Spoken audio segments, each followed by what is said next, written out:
Tecnológico Monterrey Campus Ciudad de México, Caminos de la Libertad y la Fundación Friedrich Naumann les dan la más cordial bienvenida al evento Actualidad y Vigencia de Milton Friedman. Es misión del Tecnológico Monterrey formar personas íntegras, éticas, con una visión humanística y competitivas internacionalmente en su campo profesional, que al mismo tiempo sean ciudadanos comprometidos con el desarrollo económico, político, social y cultural de su comunidad y con el uso sostenible de los recursos naturales. Mi nombre es Enrique Tamés, soy el responsable de la Escuela de Humanidades y Ciencias Sociales. Nuevamente, bienvenidos. Vamos a tener una mesa el día de hoy para hablar de el que es uno de los dos grandes economistas que definieron el transcurrir de los acontecimientos en el siglo XX. Y nada más para dar una rapidísima introducción, hace unos días estaba leyendo la revista Wired, que seguramente será una revista que ustedes jóvenes leen con mucha atención e interés. Le estaban haciendo, en el ejemplar de mayo, estaban haciendo una entrevista a Marc Andreessen. Marc Andreessen a lo mejor es un nombre no tan conocido, pero para que se den una idea, él inventó el primer navegador gráfico, que los que tenemos juventud acumulada nos acordaremos que se llamaba Mosaic, ese primer navegador. Y luego él dio el arranque también del navegador Netscape, que seguramente ya muchos de ustedes se acuerdan. Y bueno, es un personaje muy importante del Silicon Valley. Voy a leer rápidamente una cita de él a referencia precisamente de Milton Friedman. Lo voy a leer en inglés para ser fiel a la letra. Why does economy move on? When Milton Friedman was asked about this kind of thing, he said, human wants and needs are infinite, and so there will always be new industries, there will always be new professions. This is the great sweep of economic history. Cuando la mayoría de la población mundial se dedicaba a la agricultura, era impensable que todos ellos pudieran hacer otra cosa. Y en 100, 150 años, de repente todos ellos en la era industrial se encontraban con trabajos totalmente diferentes. Hoy nos encontramos también en un cambio de paradigma en donde la mayoría de la gente que trabaja en la industria ahora se está moviendo hacia la era de la información. Y para darles un último dato, en el estudio de Brands Top 100, de los brands más valiosos a nivel global, por parte de la firma Milvar Brown, las actividades de 7 de las 10 marcas más valiosas del mundo se inscriben en la lógica y desarrollo de la economía del conocimiento. Apple, IBM, Google, Microsoft, AT&T, Verizon y China Mobile. Bueno, quisiera con esta introducción, sin más preámbulo, cederle la palabra. Agradecer muchísimo a Sergio Sarmiento, amigo, colega también, filósofo, ya en varias ocasiones hemos tenido la oportunidad de tenerte aquí, quien nos va a presentar tanto a Francisco Gil como a Luis de la Calle en esta ponencia. Muchísimas gracias a todos.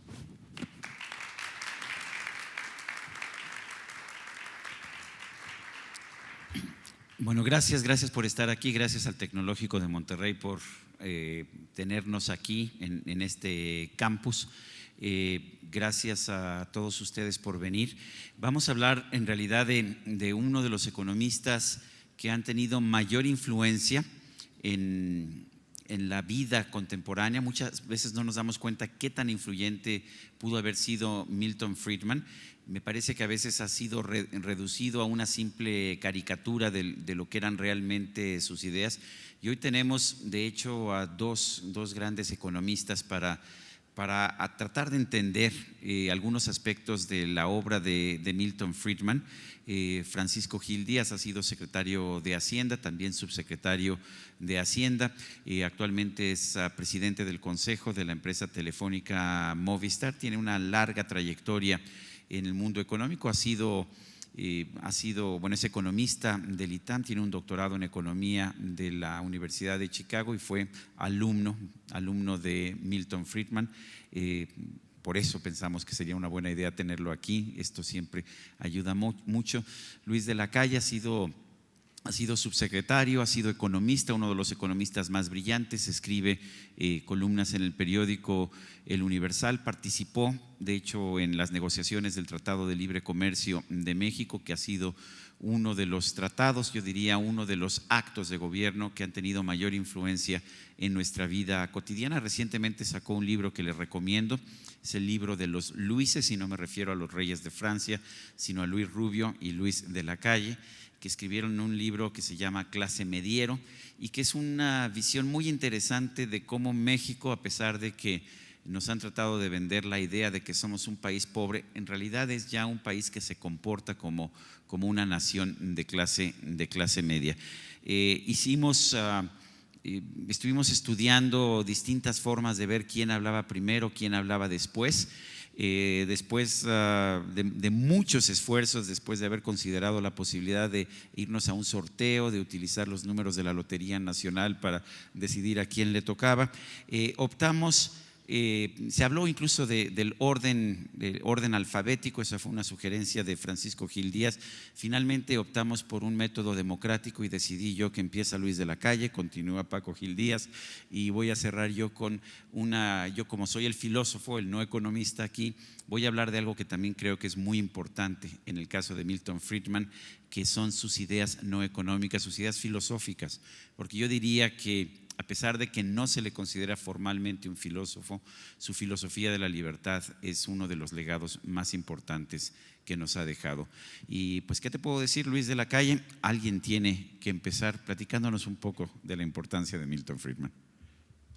Muchas gracias, Sergio, por la presentación y por supuesto al TEC de Monterrey por la muy generosa invitación.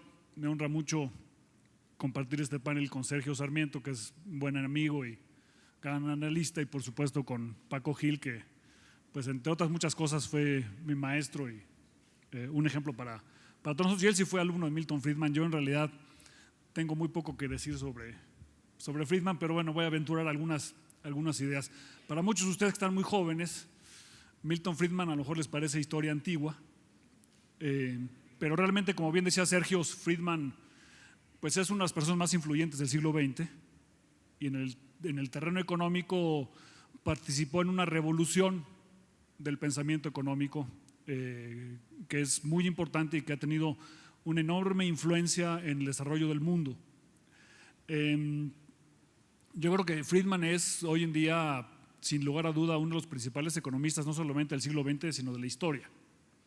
Y hay que un poco ponerlo en contexto, porque eso nos da idea de su importancia contemporánea, del ambiente en el que Milton Friedman tuvo que convertirse en un revolucionario de la economía, porque lo hizo después de la Gran Depresión de los años 30, donde el prestigio de la economía del mercado y del análisis económico basado en el funcionamiento del mercado, pues en la mente de muchas personas pues dejaba mucho que desear, porque no parecía que las herramientas de la explicación del comportamiento del mercado fueran las adecuadas para entender qué había pasado con la Gran Depresión de los años 30, que empezó con la crisis del 29, y para la recuperación de la economía mundial.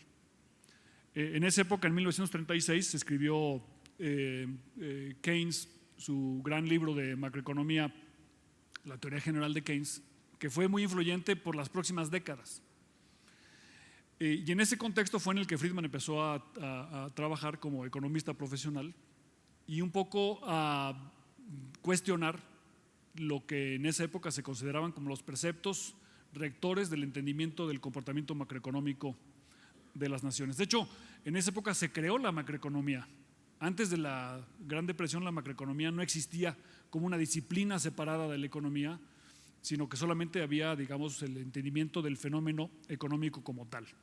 La influencia de este fenómeno empírico que fue la depresión y la recuperación económica posterior y las teorías económicas para entenderlo fue de tal magnitud que en los libros de texto de economía, no hace mucho tiempo, los grandes libros de texto que se llaman en Economía 1, en Economía 2, de Paul Samuelson, de Richard Lipsey y de muchos otros en esa época, empezaban diciendo los libros que para analizar el problema económico había tres formas de hacerlo. la forma tradicional, que es la economía tradicional un poco de la prehistoria, ¿no? La economía centralmente planificada de comando, que se le llamaba, y la economía de mercado.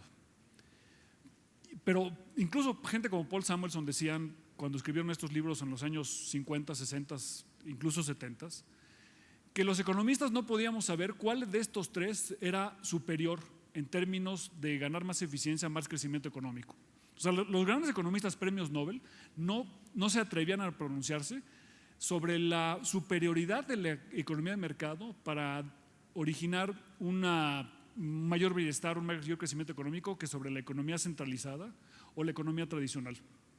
Decían que había tres alternativas, pero a la hora de dar las clases solamente se enfocaban, se equivocaban básicamente, se enfocaban básicamente en una. Paul Krugman ha dicho recientemente, ahora que son los 100 años del nacimiento de Milton Friedman, y ha habido muchos artículos, escribió un artículo recientemente que decía que antes de la Gran Depresión había la ortodoxia, que era la economía clásica, y que luego llegó Keynes, y Keynes se convirtió en Martín Lutero, el gran reformador protestante, pero por supuesto vino después la Contrarreforma y Milton Friedman es San Ignacio de Loyola. Eso es un poco como la manera como Krugman lo ven. En los años 60, a partir de los 50, pero sobre todo en los años 60, la Escuela de Economía de Chicago se convirtió en el centro de una gran revolución en materia económica, donde se hacía además un gran análisis en economía bajo la premisa de que para los problemas complejos se requieren siempre respuestas sencillas. Ese yo creo que fue una de las grandes contribuciones de la Escuela de Economía de Chicago, que era tratar siempre de buscar una respuesta sencilla a problemas de gran complejidad. Los maestros y los alumnos de Chicago en los años 60 estaban conscientes de que participaban en una revolución. Y eso hizo que hubiera un espíritu que les llevaba a ellos a pensar que estaban haciendo una contribución que iba más allá del propio aprendizaje que tenían en los salones de clase. Lo más interesante contaba Dornbusch, por ejemplo, que fue alumno y compañero de Paco en esa época en Chicago, que lo más interesante eran los talleres, donde había una competencia por encontrar las mejores ideas que explicaran de mejor manera, pero de manera más sencilla, cómo resolver los grandes problemas. Los temas más importantes eran quizá dos. Uno, cómo funcionaba la economía, y dos, el papel del gobierno en la economía, incluyendo, por supuesto, la teoría monetaria. En esa época, Milton Friedman, que era la cabeza más visible de esta revolución en el pensamiento económico, construyeron la enseñanza de la economía bajo dos pilares. Uno era la teoría de precios, y el otro para la asignación de recursos, para el funcionamiento del mercado, la competencia, los incentivos, etcétera. Un poco siguiendo la tradición no solamente de Alfred Marshall, sino también de los austriacos, particularmente Hayek. Y también el otro gran tema era la política monetaria. ¿Por qué hay dinero? ¿Cómo funciona el dinero? ¿Cómo se destruye el dinero cuando no se utiliza de una manera responsable? Se puso mucho énfasis, por ejemplo, en que la manipulación de la cantidad de dinero es profundamente destructiva del quehacer económico, de la vida económica y de la vida social. Y sobre todo en la contribución que puede hacer la política monetaria y la estabilidad de precios para tener una asignación de recursos eficiente. Es decir,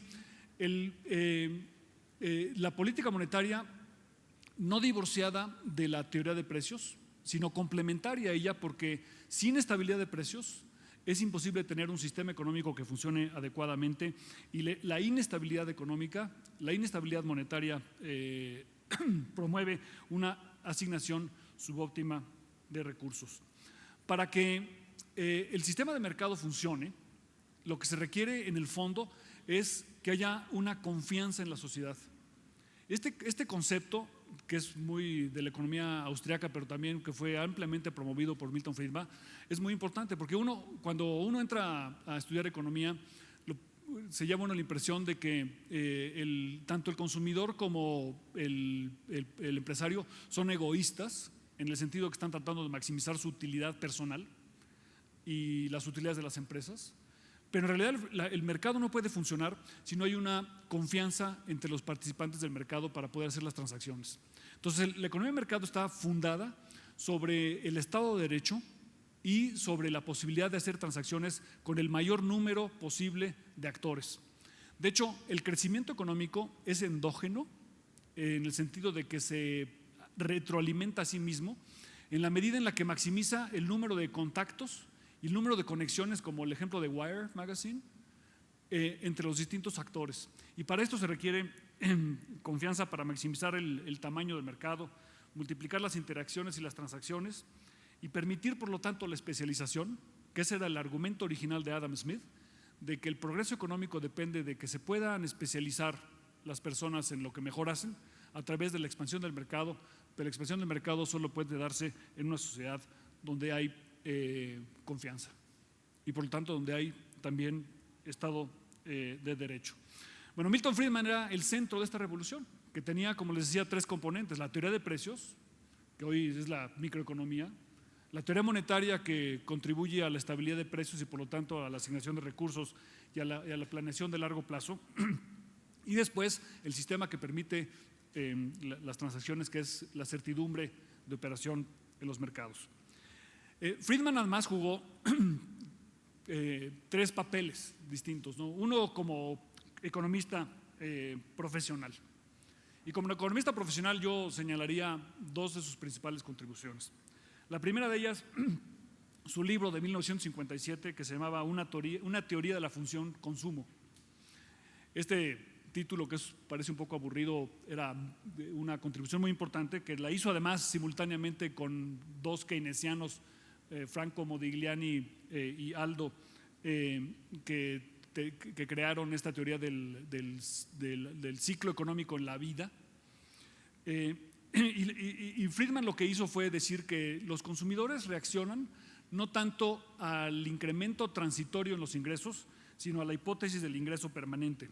Esto tenía una muy importante implicación desde el punto de vista de una crítica a Keynes, porque disminuía el valor del multiplicador que se utiliza para la expansión en el corto plazo de la economía. Y la otra contribución muy importante que hizo Milton Friedman en este sentido fue el desarrollo de lo que se llamaba la tasa natural de desempleo, en respuesta a lo que un economista de origen neozelandés, Phillips, había creado, la famosa curva de Phillips, que decía que había posibilidades de intercambio, que los gobiernos podían escoger niveles de inflación contra niveles de desempleo. O sea, podíamos decir, tolerar un nivel más alto de inflación, pero a cambio de eso podíamos obtener un menor nivel de desempleo.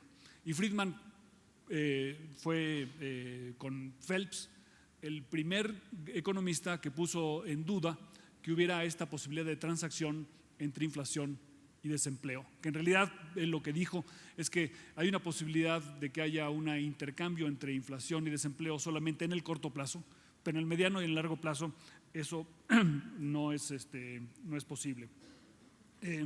Es muy importante este análisis porque fuerza a los economistas a recordar 2 principios básicos de la economía que se habían olvidado durante por lo menos casi 2 épocas.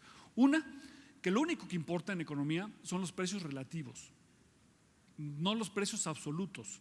O sea, lo que importa para tener éxito en la vida, por ejemplo, no es que ustedes sean buenos para todo, sino que solamente sean relativamente buenos con respecto a alguien más. O sea, México es, por ejemplo, competitivo con relación a otros países. Y eso también implica que hay un costo. Cuando uno toma una decisión, como tenemos recursos finitos, tenemos que pensar cuál es el costo de oportunidad de hacer una cosa que estamos haciendo. Bueno, el desarrollo de la economía keynesiana implicaba abandonar, de cierta manera, el concepto de precios relativos, donde lo que importaba era el valor absoluto de los precios, que las cosas valgan, por ejemplo, 10 pesos, en lugar de que las cosas valgan una hamburguesa contra 2 refrescos o una torta vale 2 refrescos. Y el otro concepto es que no hay ninguna decisión que pueda tomarse en la vida que no implique un costo. Y Milton Friedman creó esta frase muy famosa que se usa hoy en día, esta idea de que no hay free lunch. Y el que no haya free lunch es el concepto básico de la economía, porque implica que para cada decisión que tomemos hay un costo de oportunidad importante. No los voy a aburrir en términos de explicarles cómo Friedman se dio cuenta que la curva de Phillips no era estable y que en realidad no hay en el mediano plazo manera de intercambiar inflación por desempleo. Su segunda gran contribución, además de ser un economista profesional donde hizo contribuciones tan importantes como la de la función consumo o la tasa natural de desempleo, fue que Friedman se convirtió en el principal promotor del monetarismo. Y lo hizo sobre todo a través del libro que escribió con Anna Schwartz, que se llamaba La historia monetaria de los Estados Unidos. O sea, analizó Friedman cerca de 100 años de la historia monetaria de Estados Unidos y derivó lecciones muy importantes para ello. Esto lo llevó a tratar de dar una explicación de la Gran Depresión de los años 30, no en los términos que había hecho Keynes, sino una explicación alternativa basada en los agregados monetarios. Lo que Friedman llegó a argumentar es que la depresión de los años 30 se vio sumamente agravada por una caída muy importante de la liquidez en la economía que la Reserva Federal de Estados Unidos hubiera podido compensar inyectando liquidez que no inyectó en cantidades suficientes en los montos adecuados en el tiempo que debía haberlo hecho. Y esto lo llevó a argumentar que la política monetaria debería estar basada en reglas que fueran conocidas por todo el mundo, que fueran estables, que fueran constantes y que permitieran estabilidad de precios para que la macroeconomía pudiera ser una contribución a la asignación de recursos en la microeconomía. La tercera gran cosa que hizo Milton Friedman fue que se convirtió en un gran divulgador de ideas y aplicaciones económicas para la vida cotidiana basada en la supremacía del mercado. Friedman tenía una columna semanal en Newsweek que publicó durante más de 25 años, donde analizaba fenómenos económicos de todo tipo, muchos de ellos muy osados, muy controvertidos. Hoy en día la gran mayoría de ellos bastante aceptados, pero algunos de ellos todavía causan escozor entre los distintos analistas. Por ejemplo, argumentaba a favor de la moralidad del mercado, que el mercado es, desde el punto de vista ético, la mejor, no solamente la mejor opción para la asignación de recursos, sino la mejor desde el punto de vista de justicia y de moralidad. Este argumento lo llevó a su extremo el gran filósofo y economista de la India, Amartya Sen, cuando escribió un libro hace 20 años que se llama El desarrollo es libertad, donde él argumenta que la libertad no es solamente el mejor mecanismo para crear una economía dinámica, moderna y creciente, sino que la libertad no solamente es medio, sino que también es fin, el desarrollo como libertad. Milton Friedman también argumentó de una manera muy elocuente que lo más importante para la competencia es no solamente las regulaciones, sino la eliminación de barreras de entradas, la eliminación de diplomas, de certificaciones, los costos de certificación sanitaria, la legalización de las drogas, los ejércitos voluntarios. Cuando él le decía, no es que si tenemos un ejército voluntario, los soldados son mercenarios. Y entonces él decía, bueno, quizá si mis soldados son mercenarios, los tuyos, los conscriptos, son esclavos. Y bueno, se quejaba mucho Friedman de que el sector más importante para el futuro de un país, que es el sector educativo, es el único sector donde no, y que es el sector más importante, el único sector al que no le inyectamos la competencia. Voy a terminar ahora con una breve reflexión sobre 3 problemas que existen hoy en día y un poco tratar de pensar qué hubiera dicho Milton Friedman sobre ellos. El primero es la crisis económico-financiera de 2008 y 2009. Hay mucha gente, Stiglitz, Krugman, entre otros, pero también los jóvenes que se manifiestan en Wall Street, el Occupy Wall Street, que dicen que la crisis de 2008-2009 fue culpa de la economía de Chicago, de la Escuela de Economía de Chicago y de Milton Friedman, porque permitieron este capitalismo salvaje. Yo creo que Friedman se habría opuesto por lo menos a 4 cosas en el manejo que han hecho de este episodio, tanto la Reserva Federal de Estados Unidos como el Tesoro de Estados Unidos. 1, se hubiera opuesto a la expansión monetaria anterior a la crisis, incluido el no haber contabilizado los repos de la banca de inversión como parte de los agregados monetarios una vez que empezaron a operar por cuenta propia estas casas de inversión.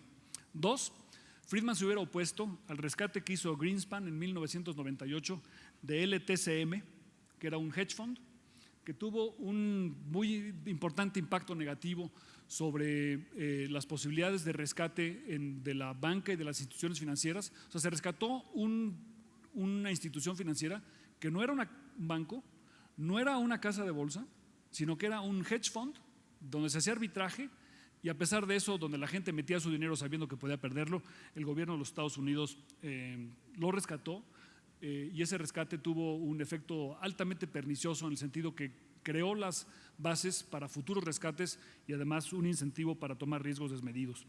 Y además Milton Friedman también se hubiera opuesto a la política de Bernanke de rescatar instituciones financieras y al mismo tiempo esterilizar el incremento de liquidez, en lugar de compensar las fuertes caídas en la velocidad del dinero a partir de 2007, 2008 y 2009.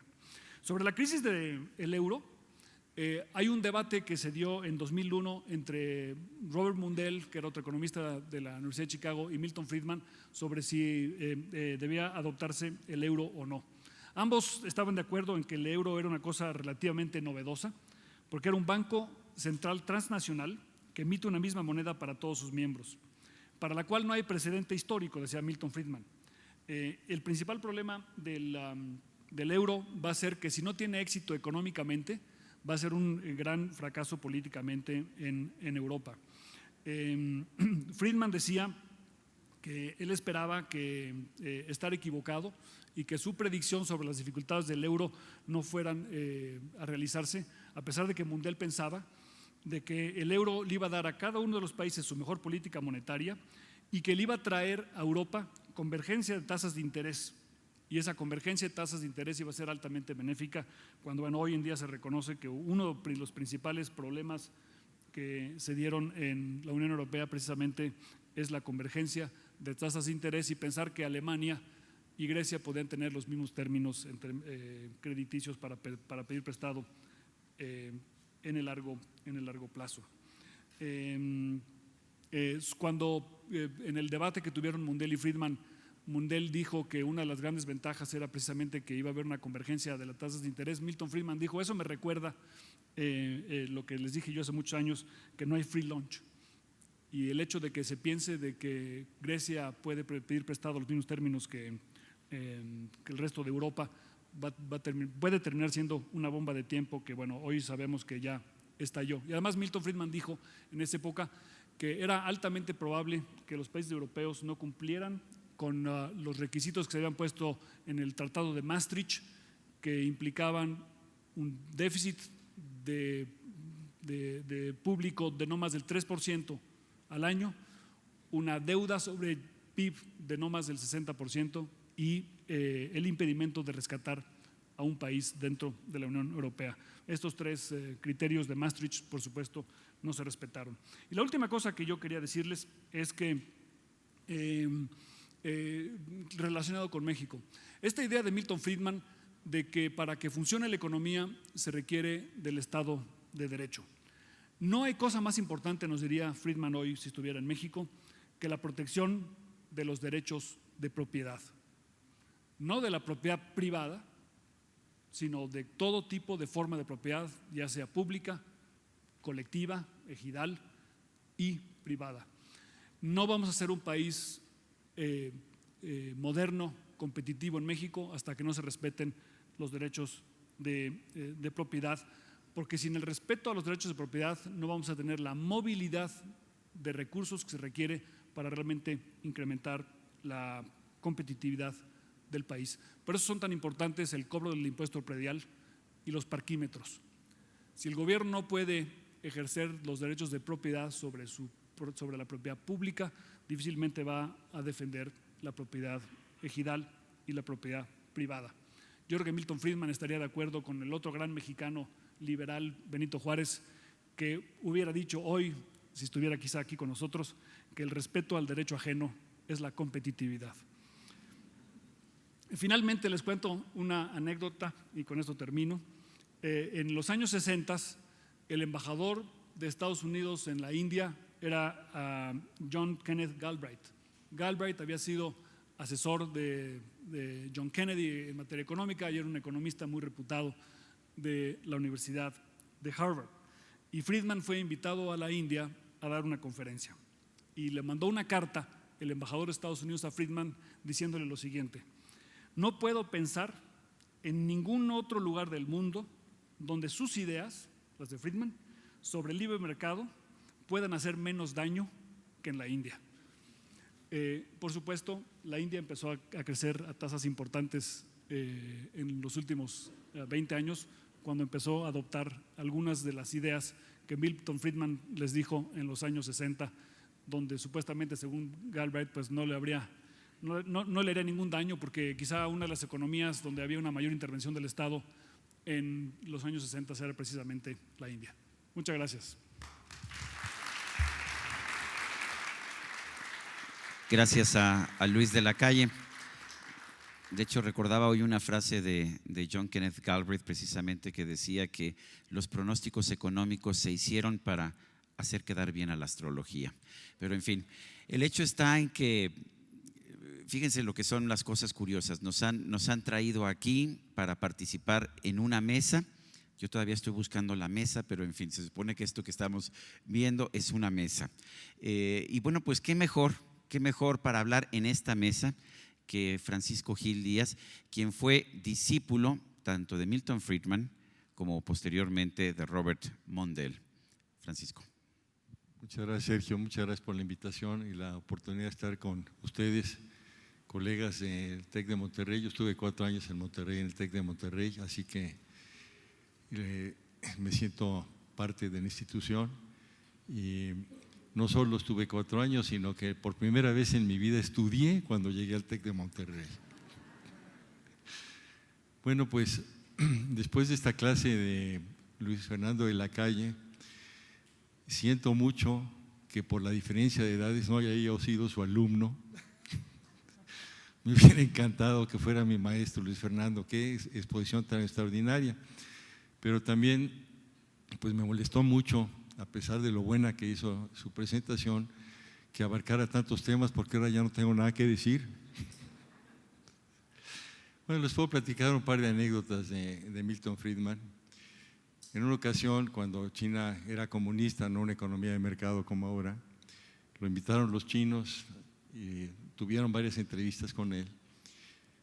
Y en una de ellas lo llevaron a una de las obras, de las grandes obras que estaban haciendo, unas carreteras, y le mostraron cómo esas carreteras y esas presas las estaban haciendo con mano de obra y no con maquinaria. Y le presumieron que, bueno, teniendo tantos chinos, pues era una forma de aprovechar a esa gente. Y el comentario de Milton Friedman fue: bueno, ¿y por qué no usan cucharas en lugar de palas?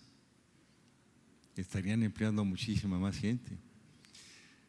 Otra vez, en una ocasión, le pagó la comida a una persona que, después de un buen rato de estar comiendo, la persona le dijo: oye, Milton, tú sostienes que no hay tal cosa como una comida gratis y me pagaste esta comida. Y dice Milton: pues ¿cómo va a ser gratis si te tuve que escuchar durante 2 horas? Bueno, pues ese era Milton, muy rápido en sus respuestas, muy agudo, era un hombre muy fino para el debate. Las clases en las que tuve el privilegio de estar eran un debate continuo, porque ni siquiera daba la materia la tenía uno que estudiar en los artículos y en los libros, y él en clase lo que hacía era platicar de alguna noticia del periódico y analizarla. Entonces, lo que transmitía era una forma de ver los fenómenos, una forma de ver las cosas y un método, no tanto el estar repasando un artículo, repasando un libro, repasando una materia. y de esa manera pues transmitía una gran sabiduría, porque a fin de cuentas pues, los artículos y los libros eran bastante buenos, simplemente estaban bien seleccionados. Y el método de aprender era, como le comentó Dornbusch, que consistía mucho en participar en laboratorios, pero también en juntarse los estudiantes y repasar las preguntas de exámenes anteriores y las respuestas, y de esa manera compartir ideas y estar debatiendo entre los estudiantes la materia. Esa era la forma de aprendizaje que yo también trato de transmitirles a mis estudiantes del ITAM como la forma más productiva, mucho más que el estar en clase y estar escuchando por lo menos mis clases. A propósito de Krugman, que lo citó Luis Fernando, Krugman, como bien dijiste, pues es un economista más de la tendencia keynesiana, más de la heterodoxia comparada con la ortodoxia de economía de mercado. Y me llamó mucho la atención, y creo que es el mismo artículo que tú citaste, el comentario que hizo a propósito del fallecimiento de Milton Friedman. Y lo cito, la traducción es mía, o sea que es una traducción muy buena. Y Krugman, por cierto, seguramente lo conocen, es premio Nobel y en su campo ha hecho aportaciones muy importantes y ha escrito libros valiosísimos. Pero bueno, en fin, la cita es la siguiente: a la larga, los grandes hombres son recordados por sus fortalezas, no por sus debilidades. Y sin duda Milton Friedman fue un gran hombre, un hombre con valentía intelectual, uno de los más importantes pensadores económicos de todos los tiempos y posiblemente el más brillante comunicador de conceptos económicos al público en general que haya vivido jamás. Y esa es una faceta importantísima de Friedman, como lo mencionaba Luis Fernando. A través de sus artículos, a través de sus conferencias y a través de sus libros, escribió un libro muy valioso con su mujer, escribió de divulgación, escribió otros libros bajo su pluma únicamente también, que son más del alcance del no economista, pero también muy valiosos para los economistas, en donde lo que hace es tomar temas de política pública y ver cuáles son las opciones de acción gubernamental menos costosas y más favorecedoras para la sociedad. ¿Y qué inspiraba a Friedman, además del análisis económico, de su dominio de la teoría, para escribir estos artículos y para hacer estas aportaciones? Pues el concepto de libertad, ese concepto de libertad al que tú te referías. Friedman fue un auténtico liberal, y al decir auténtico me refiero al liberal que nace con la opresión que hacían los soberanos en la época en que no nacía todavía la democracia, cuando los pensadores liberales se rebelan ante esa forma de gobierno e insisten en que la libertad es un valor, que es un valor inherente al ser humano, y que una de las formas de ejercer esa libertad es contar con derechos democráticos y coartar el poder absoluto de los soberanos. No liberal en el sentido como, por ejemplo, se entiende en Estados Unidos, no así en Sudamérica, México y Europa, pero en Estados Unidos liberal ya se ha convertido casi en sinónimo de intervencionista. Allá los liberales pues han corrompido el concepto liberal y se entiende de una manera distinta. Me refiero al liberal en ese sentido auténtico que nace de ese pensamiento liberal. Mencionaba Luis Fernando cómo los austriacos y Milton Friedman hablan de la moralidad del mercado. Bueno, nos podemos ir todavía más atrás y a la escuela de Salamanca, cuando los sacerdotes de la escuela de Salamanca descubren, y bueno, sus aportaciones se redescubrieron siglos después, pero descubren que la economía de mercado arroja precios que son defendibles desde el punto de vista moral. y descubren el concepto de marginalidad, descubren muchos aspectos torales del pensamiento económico moderno, de la teoría de mercado, de la teoría marshalliana, que después son redescubiertos por Adam Smith y por muchos otros pensadores.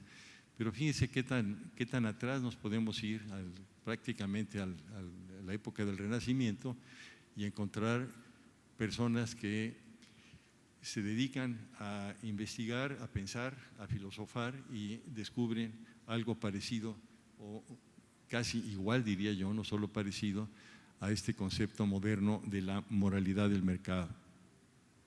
Pero esa moralidad del mercado no estaba en contra de políticas públicas que también tomaran en cuenta las diferencias entre las personas y cómo contribuir a mejorar esas diferencias, no a mejorarlas en el sentido de hacerlas más agudas, sino de hacerlas más planas. Por eso Friedman propone el impuesto negativo al ingreso. Friedman dice, ¿por qué construir grandes aparatos burocráticos de beneficencia? ¿Por qué gastar el 70 o el 80% de cada peso que se quiere usar para mejorar el bienestar de la gente en gastos administrativos cuando se le puede entregar a la gente la totalidad del dinero? ¿Por qué no hacemos una política redistributiva basada en un impuesto negativo al ingreso? Y entonces, si estás abajo de cierto umbral, tú presentas tu declaración de impuestos. Como tienes un ingreso abajo de ese umbral o cero, recibes en tu declaración o en tu transferencia bancaria una transferencia. Y esa, conforme va aumentando el ingreso, y en la misma forma como opera la marginalidad del impuesto sobre la renta, se va reduciendo hasta que, pasando ese umbral, el impuesto negativo desaparece y empieza el gravamen positivo. También se preocupó por la educación. Una de las grandes preocupaciones, incluso una parte importante del patrimonio de él y de su mujer, Rose, que también fue una pensadora importante, hija de otro gran pensador, otro gran filósofo de esta corriente de Aaron Director, la dejan para promover el uso de los vales en la educación, para que en lugar de estar pagando a las escuelas, se le dé el dinero a las familias y las familias usen esos vales que tienen un valor monetario redimible por la escuela y puedan las familias ir a la escuela que les interese, que les convenga y de esa manera poner a las escuelas a competir. Esos vales se han usado ya en algunos países y han dado resultados que son diversos dependiendo de las circunstancias, pero en lugares como Corea, por ejemplo Corea del Sur o la Corea Democrática, los efectos han sido verdaderamente formidables. El país en el mundo que tiene el mejor nivel educativo básico es justamente Corea. ¿Y por qué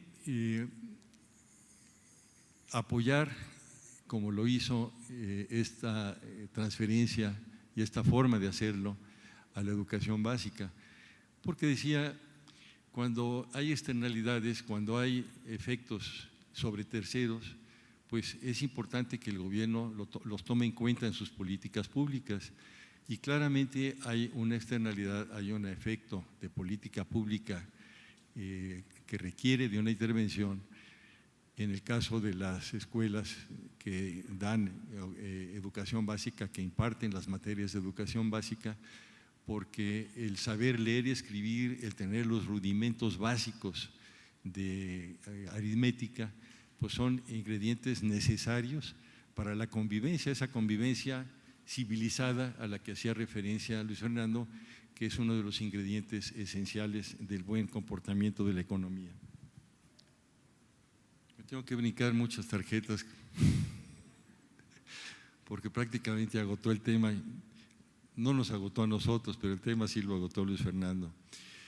Pero uno de los que tocaste y que tiene como los demás, una actualidad enorme, es justamente la crítica que hacía Friedman a que se siguiera prohibiendo el consumo de drogas, mencionando que era un fracaso tan grande como lo fue la prohibición del consumo de alcohol allá por el principio del siglo XX en los Estados Unidos.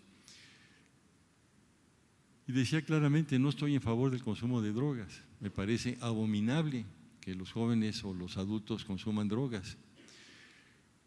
En lo que estoy en contra es de prohibir el consumo de las drogas. Y fue profético al mencionar las consecuencias que tendrían estas prohibiciones. Tengo aquí algunos párrafos, no quiero utilizar demasiado material, pero son párrafos de mucho impacto y, como les digo, proféticos. Decía, la prohibición de las drogas es una supuesta cura que empeora las cosas para el drogadicto y también para el resto de la sociedad. Y aquí se refiere a 1970, son artículos muy viejos. En 1970, 200,000 drogadictos ingresaron a prisión. El artículo lo escribió en 1991. Para pasar de 200,000 a 1.600.000 en la cárcel en 1991. La política de Estados Unidos en relación con las drogas ha provocado miles de muertes y pérdidas enormes de riquezas a países como Colombia, Perú y México, y erosiona la estabilidad de sus gobiernos. 1991, no 2012. Por la lucha en contra de las drogas, estamos impedidos de hacer valer nuestras leyes. Se pierden vidas debido a drogas adulteradas en el mercado negro.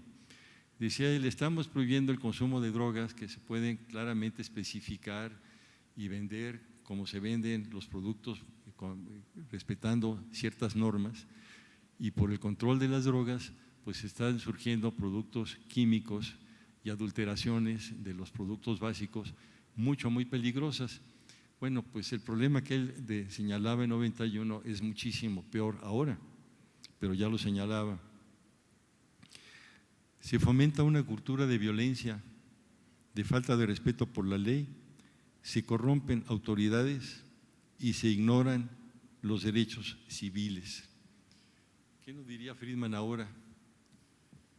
Pues como no era vanidoso, posiblemente no diría nada, porque ya lo había dicho. Bueno, pues era y fue, como mencioné, un gran liberal, y fue un gran liberal en todo, fue un gran liberal en cada uno de los ámbitos en que se puede ser liberal, no únicamente en lo que atañe al consumo de ciertos productos. Fue un liberal, por ejemplo, en cuanto a religión, libertad religiosa, libertad de creencias, libertad sexual, libertad en general como valor a respetar, porque repito, los valores de aquellos liberales originales es algo inherente al ser humano. Pues con eso termino, muchas gracias.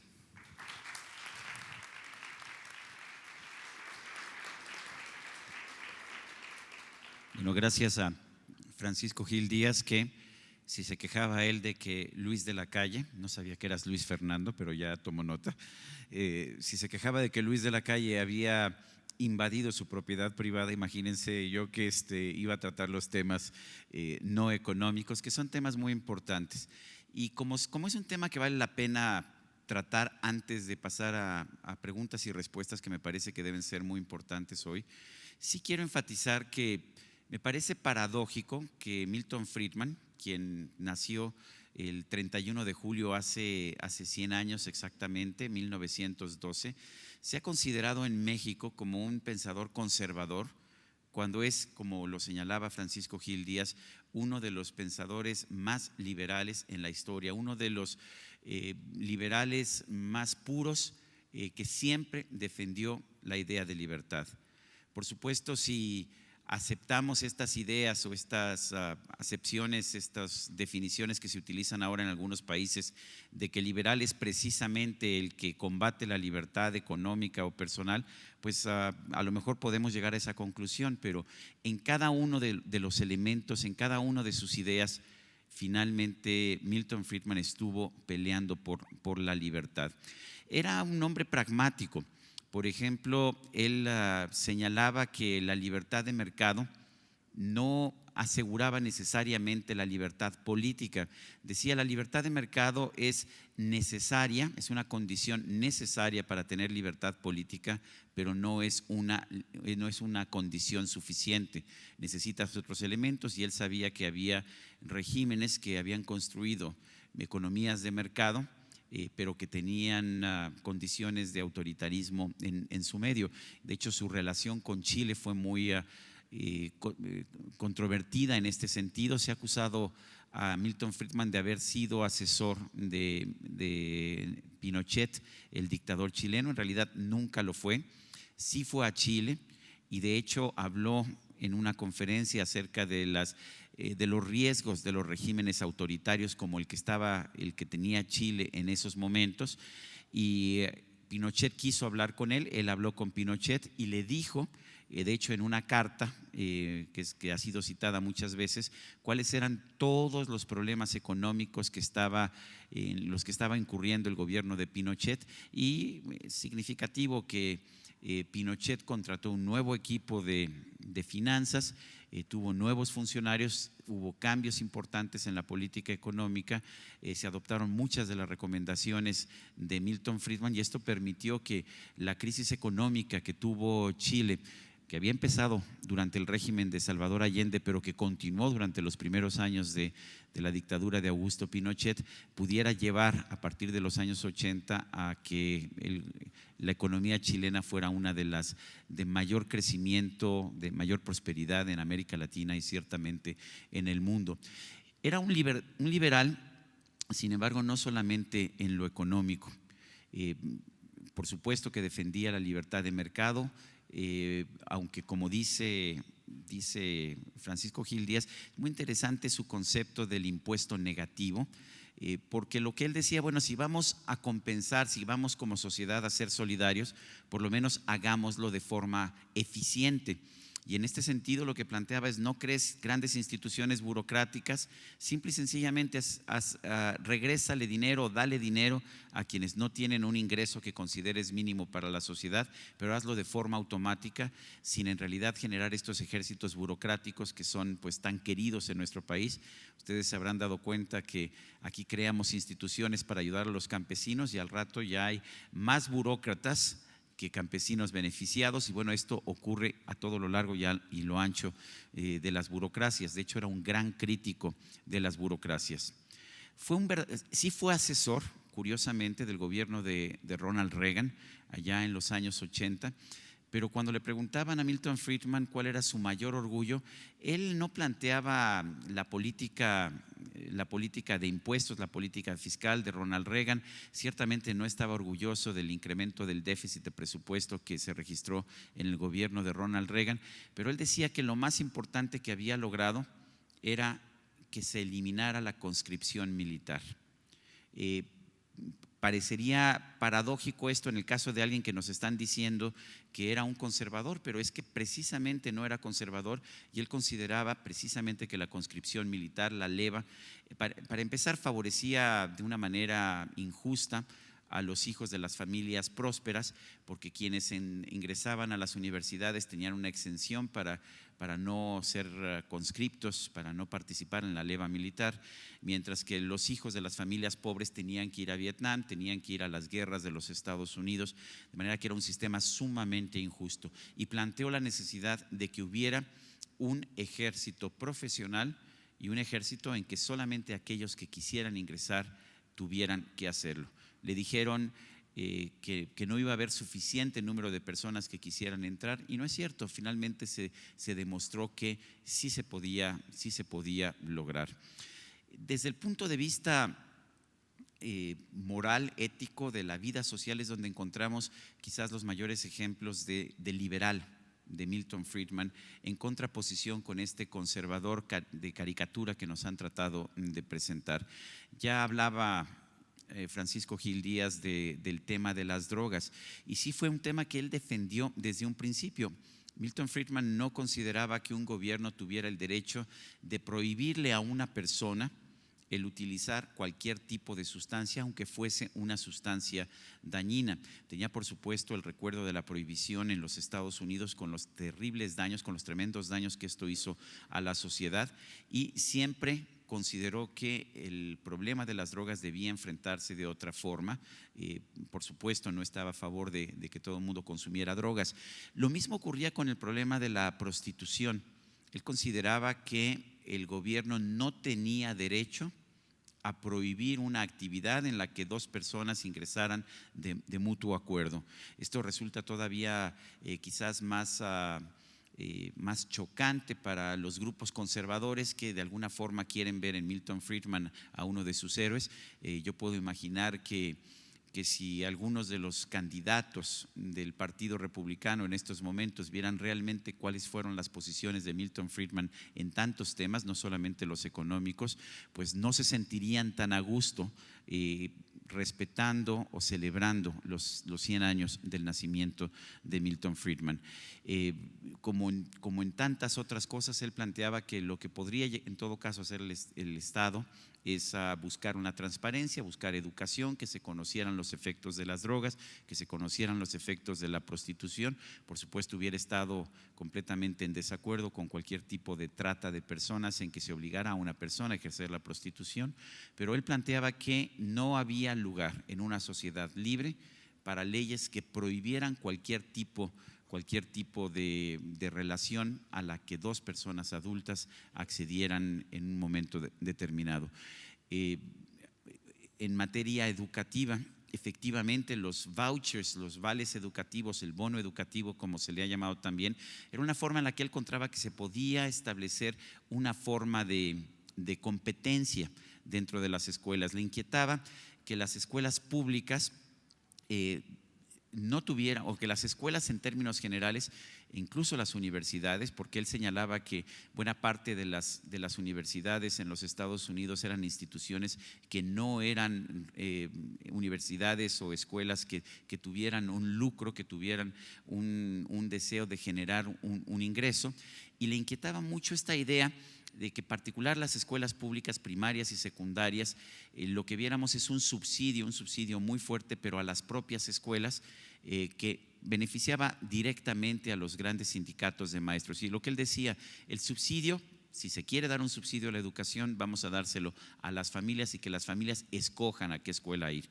Si quieren ir a la UNAM, está bien. Si quieren ir a la UAM, perfecto. Si quieren usar este dinero para ir a la Universidad de la Ciudad de México, perfecto. Pero si quieren ir al TEC de Monterrey, que utilicen ese mismo dinero y que no tengamos una educación que a algunos les da la oportunidad, a quienes tienen dinero, de acudir a una escuela privada, mientras que a quienes no tienen este dinero tienen que acudir a una escuela pública y quizás terminen careciendo de las oportunidades que pueden tener en un momento determinado. Que escoja la gente a qué escuela acudir, y para esto el mecanismo es un mecanismo pragmático muy sencillo. Así como el impuesto negativo era el voucher o el bono educativo, en que es la familia la que escoge a dónde acudir y no es el Estado el que determina a qué escuela debe acudir una persona. En Milton Friedman encontramos a un personaje que de hecho vale la pena rescatar. Si lo queremos rescatar, me parece que lo primero que tenemos que hacer es abandonar esta caricatura. Lo curioso del caso es que se nos ha presentado a Milton Friedman como el creador de un sistema económico que resultaba inequitativo o que solamente llevaba a la explotación del hombre por el hombre. Lo curioso del caso es que incluso los regímenes socialistas y comunistas en los años 70 y 80 entendieron la importancia del monetarismo y tuvieron regímenes que se manejaban muy estrictamente en términos monetarios, porque sabían que, quizás porque habían leído a Lenin, que la inflación y la inyección de dinero en una economía podían destruir una economía. Querían que esto ocurriera en los regímenes capitalistas, pero no querían que ocurriera precisamente en los regímenes comunistas. ¿Qué es lo que falló?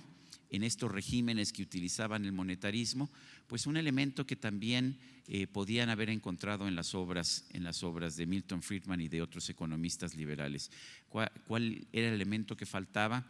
El incentivo para trabajar, el incentivo para hacer las cosas mejor. Decía Milton Friedman que las sociedades contemporáneas muchas veces se dedicaban a motivar, incentivar, subsidiar el ocio o el no trabajo, non-work es el término que utilizaba, y en cambio se dedicaban a castigar, sobre todo a través del impuesto sobre la renta, a quienes se esforzaban, a quienes trataban de trabajar y ser productivos.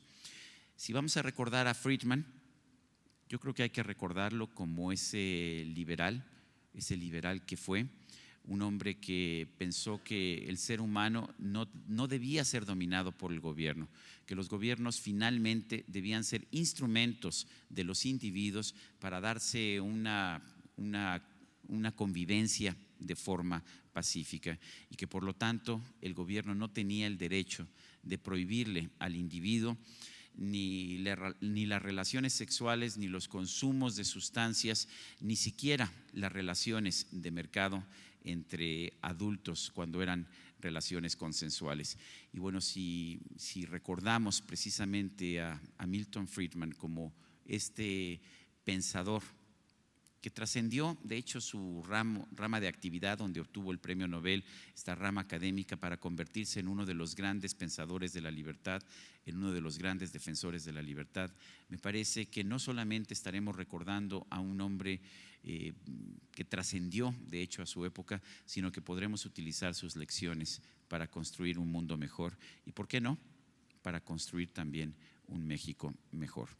Yo quiero dejarlo aquí porque quiero tener tiempo para preguntas y respuestas, y pues como los señores que están aquí son liberales, han dicho que cualquiera puede hacer preguntas y que las preguntas son completamente libres. Si se pasan ustedes de un cierto tiempo, sin embargo, me veré obligado a ejercer la represión.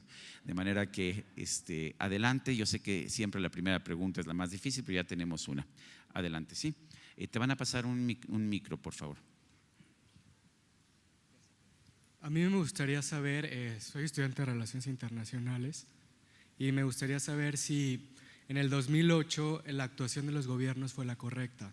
Quiero decir que si estuvo bien que se rescataran instituciones financieras y otros bancos, porque como usted lo decía, una de las capitales de las economías es la confianza.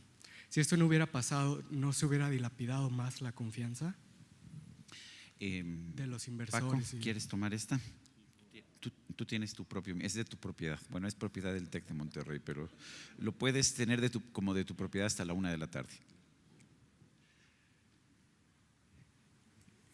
No le veo un conflicto al precepto, digamos, de evitar el riesgo moral que se deriva de los apoyos con los apoyos que se dieron, porque el problema nace, llamémoslo el pecado original, en tener una serie de políticas públicas que condujeron a eso.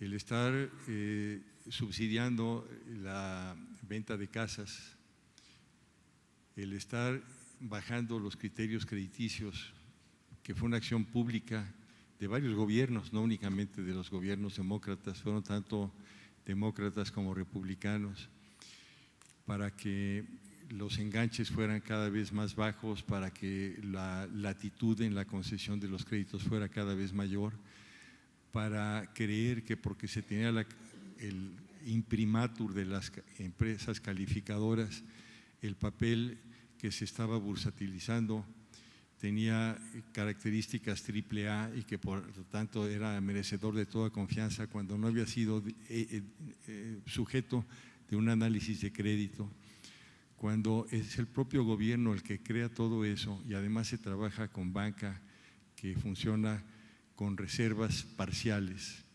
O sea, los bancos en un concepto ideal deberían de prestar únicamente su capital y de esa manera disminuiría muchísimo el riesgo porque no estarían arriesgando el dinero de terceros. Tendrían una valoración de riesgo muy distinta si están prestando únicamente el capital de los dueños del banco.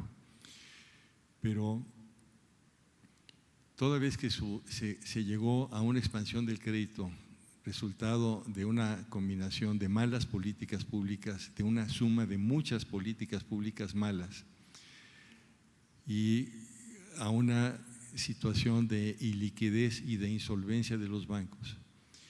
Si no se hubiera apoyado, no a los banqueros, porque los banqueros perdieron un porcentaje elevadísimo de su patrimonio, lo mismo que sucedió en México en 95, perdieron el 80, el 90% de su patrimonio.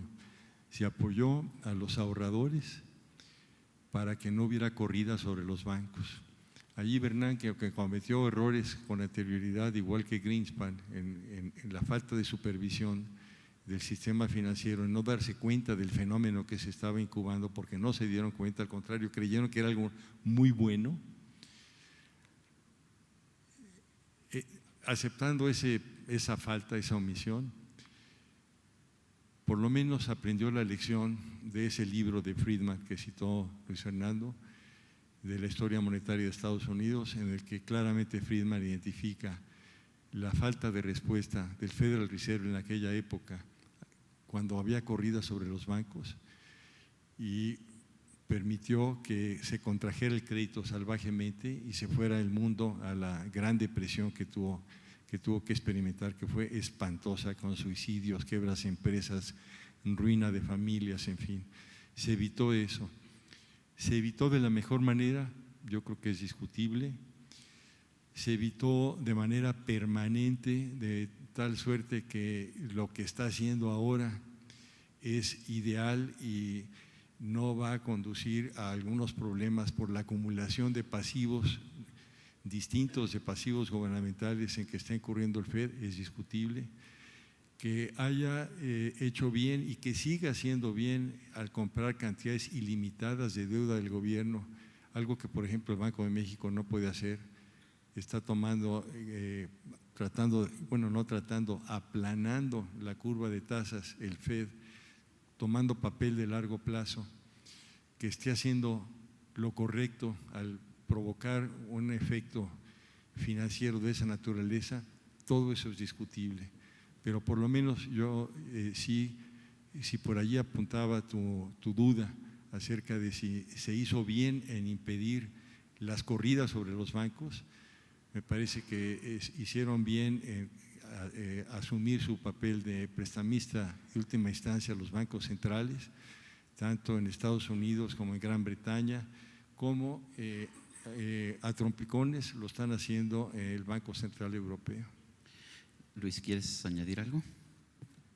No. Siguiente pregunta. Sí, aquí.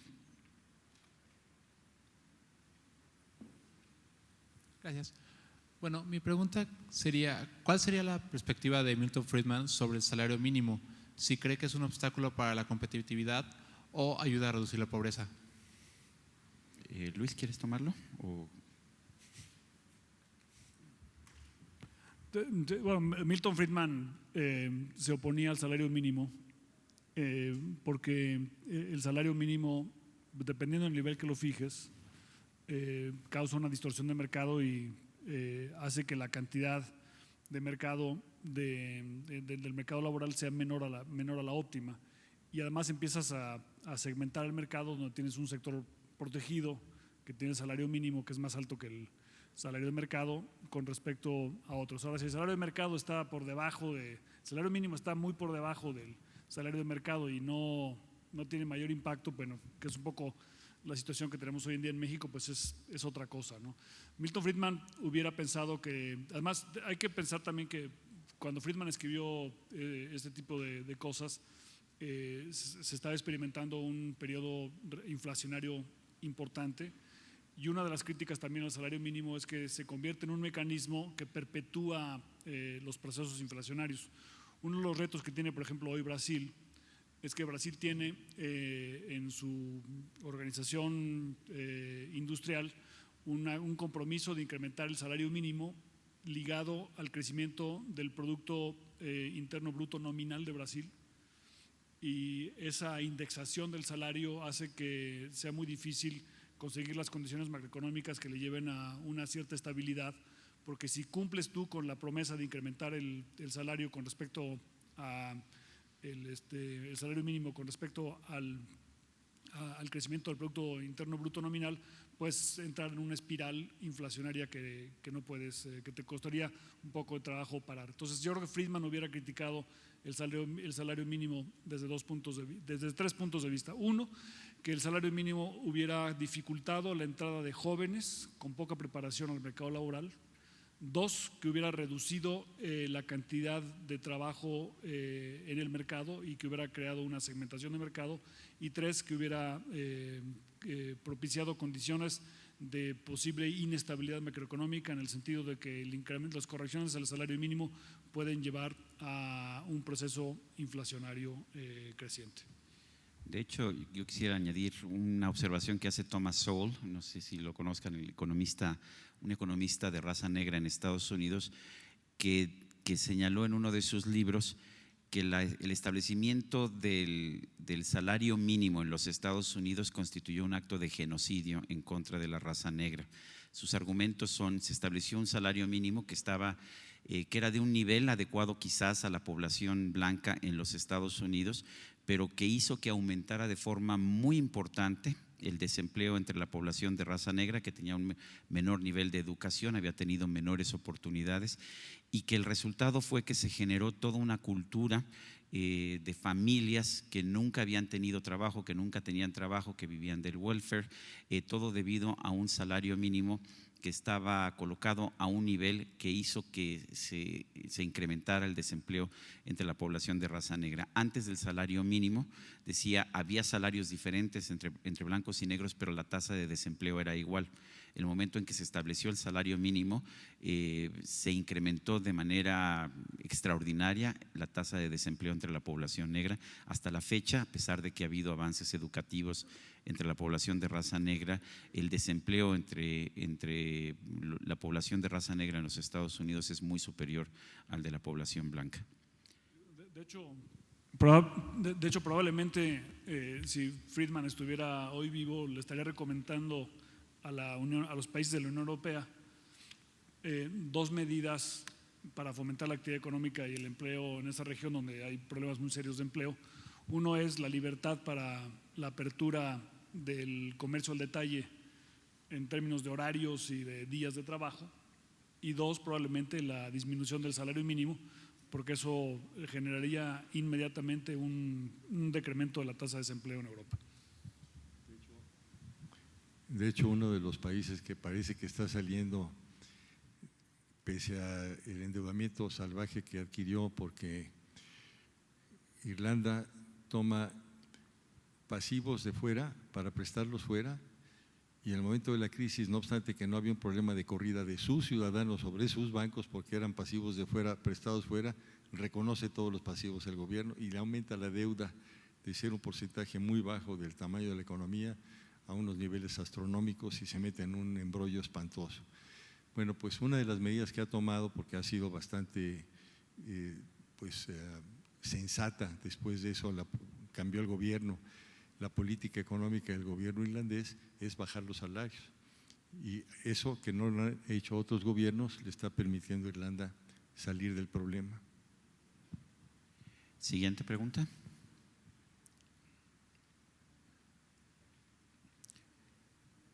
Por favor. Bueno, antes que nada, un gusto contar con su presencia. Paul Samuelson, en su artículo Adiós al capitalismo de Friedman y Hayek de 2008, señala: ¿qué es entonces lo que ha causado desde 2007 el suicidio del capitalismo de Wall Street? En el fondo de este caos financiero, el peor en un siglo, encontramos lo siguiente: el capitalismo libertario del laissez-faire que predicaba Milton Friedman y Hayek, al que se permitió desbocarse sin reglamentación. Esta es la fuente primaria de nuestros problemas de hoy. Hoy estos dos hombres están muertos, pero sus envenenados legados perduran. Más allá de estar de acuerdo o no con esta postura y con la idea de darle sabor a esto, me gustaría saber su opinión sobre la opinión de Samuelson. ¿Eres a mí? Sí. Pues con mucho gusto. Creo que ya tocamos el tema, lo puedo hacer con un poco de más detalle, pero lo que comenté es que si se pone uno a ver el número de políticas que llevaron a la crisis, fueron políticas de intervención, no políticas libertarias. Por ejemplo, se le instruye y se cambia la legislación para que Fannie Mae y Freddie Mac se conviertan en compradores irrestrictos de papel hipotecario en el mercado secundario. Fannie Mae y Freddie Mac, para los que no la conocen, son dos bancos de desarrollo disfrazados. Ahora ya no, porque ahora ya pasaron al gobierno, pero en aquella época funcionaban bajo una especie de velo y se decía que cotizaban en el mercado y que se manejaban de acuerdo a criterios de mercado y que eran empresas privadas. En realidad tenían el apoyo, y de hecho lo tuvieron finalmente, irrestricto del gobierno para que llevaran a cabo esa compra de papel en el mercado secundario. Pero además se fue liberalizando por instrucciones y por legislación de distintos gobiernos. Todo empieza con Carter, pero siguen Clinton y siguen los Bush. No hay partido aquí a quien etiquetarle la responsabilidad por lo que sucedió, fueron de los dos, pero fueron liberalizando porque querían que la gente tuviera casa. Y bueno, qué bueno que la gente tenga casa, pero no en condiciones en que, si las circunstancias cambian, no la van a poder pagar, y menos en las magnitudes en que lo hicieron. Fue una política pública deliberada que estuvo armada desde muchos ángulos para aumentar el crédito hipotecario. Y la bursatilización, la tercerización del papel le permitió a los corredores y a los bancos, porque también había corredores que estaban promoviendo la concesión de hipotecas, y a los bancos, convertirse en generadores de hipotecas. Aquello parecía como la división ideal del trabajo, con los bancos supuestamente siendo los analistas del crédito, liberándose de ese papel en su cartera para volver a prestar. ¿Por qué? Porque vendían el papel en el mercado secundario y estaban Fannie Mae y Fannie Mac para comprarlo. Una aseguradora, American International, que con calificación AAA de las calificadoras estaba dándole a esos empaquetamientos de papel hipotecario que se vendía en el mercado secundario también calidad crediticia, y se hacían unas especies de hamburguesas con el papel de más calidad arriba, y luego en las estratas eran hamburguesas pues de muchos niveles, ¿verdad?, para glotón, y le daban la calificación del mejor nivel para que se pudiera colocar en el mercado. Bueno, se llegó a un punto tal que cuando la gente empezó a tener imposibilidad de pagar, se generó la crisis, pero fueron políticas públicas y están claramente identificadas. Está por publicarse por el Fondo de Cultura Económica un libro en honor a Leopoldo Solís, un gran economista, amigo, maestro mío, hace ya muchos años en el ITAM. Yo contribuí con un capítulo, y en ese capítulo hago una reseña de todas esas políticas. Si se cruzan con ese libro, les recomiendo leer ese capítulo, porque lo que trato de demostrar es que no fue una falla de mercado, fue una falla de política gubernamental, de políticas gubernamentales. Y me extraña mucho que alguien tan conocedor como Samuelson haya salido con un comentario de esa naturaleza, porque él está en medio de ese fenómeno y debe estar al tanto de lo que estaba sucediendo. Además, Samuelson ha tenido posiciones en ese aspecto que no le hacen mucho honor a la enorme inteligencia y talento que tiene. Es más, ya no sé si se murió, sigue vivo, ya se murió, o que tenía.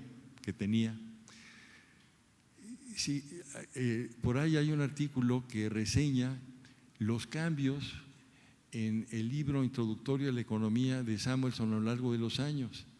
Si toma uno, como mencionaba Luis Fernando, el libro de Samuelson de hace 50 años y el de hace 20 años, parece que son de distintos autores, Entonces, ¿dónde está la integridad intelectual del autor que va cambiando de opinión de esa manera?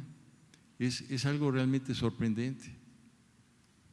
Bueno, pues es la 1 de la tarde, me pidieron ser puntuales, me dijeron que es una tradición del TEC de Monterrey ser puntuales, pues eso es lo que vamos a hacer, doctor Tamés. Yo quiero agradecerle nuevamente a usted, al TEC de Monterrey, que nos hayan dado esta bienvenida, que nos hayan permitido discutir un poco el trabajo filosófico y económico de uno de los pensadores más importantes de los últimos años, especialmente ahora que se está cumpliendo el centenario de su nacimiento.